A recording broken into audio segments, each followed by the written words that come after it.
In this lesson, we will discuss what a servo motor is and how it works. So let's first determine what a servo motor is and examine some unique features of the types of a servo motor and its application. Servo motor basics. Let's begin with the servo motor basics. Servo motors are part of a closed-loop system and are comprised of several parts, namely a control circuit, servo motor, shaft, amplifier, and either an encoder or resolver. A servo motor is a self-contained electrical device that rotates parts of a machine with high efficiency and with great precision. The output shaft of this motor can be moved to a particular angle, position, and velocity that a regular motor does not have. The servo motor utilizes a regular motor and couples it with a sensor for positional feedback. The controller is the most important part of the servo motor, designed and used specifically for this purpose. The servo motor is a closed-loop mechanism that incorporates positional feedback in order to control the rotational or linear speed and position. The motor is controlled with an electric signal, either analog or digital, which determines the amount of movement, which represents the final command position for the shaft. A type of encoder serves as a sensor providing speed and position feedback. This circuitry is built right inside the motor housing, which usually is fitted with a gear system. Types of servo motors are classified into different types based on their application, such as the AC servo motor and DC servo motor. There are three main considerations to evaluate servo motors. First, based on their current type, AC or DC, and secondly, on the type of commutation used, whether the motor uses brushes, and the third type of consideration is the motor's rotating field, the rotor, whether the rotation is synchronous or asynchronous. Let's discuss the first servo consideration. AC or DC consideration is the most basic classification of a motor based on the type of current it will use. Looking at it from a performance standpoint, the primary difference between AC and DC motors is in the inherent ability to control speed.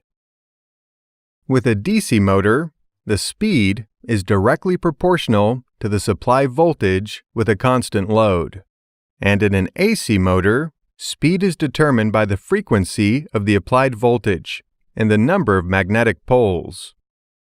While both AC and DC motors are used in servo systems, AC motors will withstand higher current and are more commonly used in servo applications such as with robots, inline manufacturing, and other industrial applications where high repetitions and high precision are required. Brushed or brushless is the next step. A DC servo motor is commutated mechanically with brushes, using a commutator, or electronically without brushes. Brushed motors are generally less expensive and simpler to operate, while brushless designs are more reliable, have higher efficiency, and are less noisy. A commutator is a rotary electrical switch that periodically reverses the current direction between the rotor and the drive circuit. It consists of a cylinder composed of multiple metal contact segments on the rotor. Two or more electrical contacts, called brushes, made of a soft conductive material, such as carbon, press against the commutator, making a sliding contact with segments of the commutator as it rotates. While the majority of motors used in servo systems are AC brushless designs, brushed permanent magnet DC motors are sometimes employed as servo motors for their simplicity and low cost. The most common type of brushed DC motor used in servo applications is the permanent magnet DC motor. Brushless DC motors replace the physical brushes and commutator with an electronic means of achieving commutation, typically through the use of Hall effect sensors or an encoder. AC motors are generally brushless, although there are some designs, such as the universal motor, which can run on either AC or DC power, that do have brushes and are mechanically commutated. And the final classification to consider is whether the servo motor application will use a synchronous or asynchronous rotating field. While DC motors are generally categorized as brushed or brushless, AC motors are more often differentiated by the speed of their rotating synchronous or asynchronous field. If we recall from the AC-DC consideration that in an AC motor, speed is determined by the frequency of the supply voltage and the number of magnetic poles. This speed is referred to as the synchronous speed. Therefore, in a synchronous motor, the rotor rotates at the same speed as the stator's rotating magnetic field.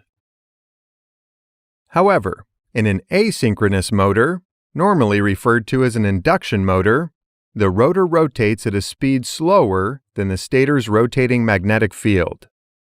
However, the speed of an asynchronous motor can be varied utilizing several control methods, such as changing the number of poles and changing the frequency, just to name a couple. The working principles of a DC servo motor are the construction of four major components: a DC motor, a position sensing device, a gear assembly, and control circuit. The desired speed of the DC motor is based on the voltage applied. In order to control the motor speed, a potentiometer produces a voltage which is applied as one of the inputs to error amplifier. In some circuits, a control pulse is used to produce DC reference voltage corresponding to desired position or speed of the motor, and it is applied to a pulse width voltage converter. The length of the pulse decides the voltage applied at the error amplifier as a desired voltage to produce the desired speed or position. For digital control, a PLC or other motion controller is used for generating the pulses in terms of duty cycles to produce more accurate control. The feedback signal sensor is normally a potentiometer that produces a voltage corresponding to the absolute angle of the motor shaft through the gear mechanism. Then, the feedback voltage value is applied at the input of error comparator amplifier. The amplifier compares the voltage generated from the current position of the motor, resulting from the potentiometer feedback, and to the desired position of the motor, producing an error either of a positive or negative voltage. This error voltage is applied to the armature of the motor. As the error increases, so does the output voltage applied to the motor armature. As long as error exists, the comparator amplifier amplifies the error voltage and correspondingly powers the armature. The motor rotates until the error becomes zero. If the error is negative, the armature voltage reverses, and hence the armature rotates in the opposite direction. The working principles of an AC servo motor are based on the construction with two distinct types of AC servo motors. They are synchronous and asynchronous, or induction. The synchronous AC servo motor consists of a stator and rotor. The stator consists of a cylindrical frame and stator core. The armature coil wound around the stator core, and the coil is connected to a lead wire through which current is provided to the motor. The rotor consists of a permanent magnet, and this differs with the asynchronous induction type rotor in that the current in the rotor is induced by electromagnetism, and therefore these types are called brushless servo motors. When the stator field is excited with voltage, the rotor follows the rotating magnetic field of the stator at the same speed, or synchronized with the excited field of the stator. And this is where the synchronous type is derived. With this permanent magnet rotor, no rotor current is required. So when the stator field de-energizes and stops, the rotor also stops. These motors have higher efficiency due to the absence of rotor current. When the position of rotor with respect to stator is required, an encoder is placed on the rotor and provides feedback to the servo motor controller. The asynchronous or induction AC servo motor stator consists of stator core, armature winding, and lead wire, and the rotor consists of shaft and the rotor core winding. Most induction motors contain a rotational element, the rotor or squirrel cage. Only the stator winding is fed with an AC supply. Alternating flux field is produced around the stator winding with the AC supply. This alternating flux field revolves with synchronous speed. The revolving flux is called a rotating magnetic field, or RMF. The relative speed between stator rotating magnetic field and rotor conductors causes an induced electromagnetic force in the rotor conductors according to Faraday's law of electromagnetic induction. This is the same action that occurs in transformers. Now, the induced current in rotor will also produce an alternating flux field around itself. This rotor flux lags behind the stator flux. The rotor velocity is related between the rotating stator flux field and the rotor rotates in the same direction as that of the stator flux. The rotor does not succeed in catching up to the stator flux speed, or not synchronized, hence where the type asynchronous is derived.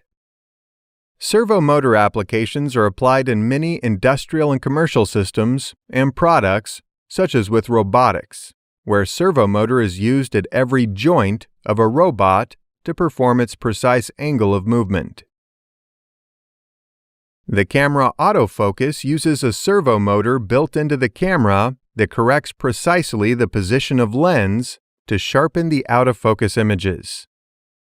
And with antenna positioning systems, where servo motors are used for both the positioning of azimuth and elevation axis of antennas and telescopes, such as those used by the National Radio Astronomy Observatory.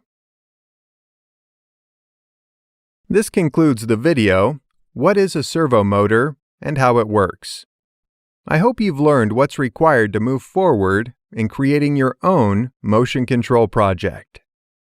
If you enjoyed this video, please press the like button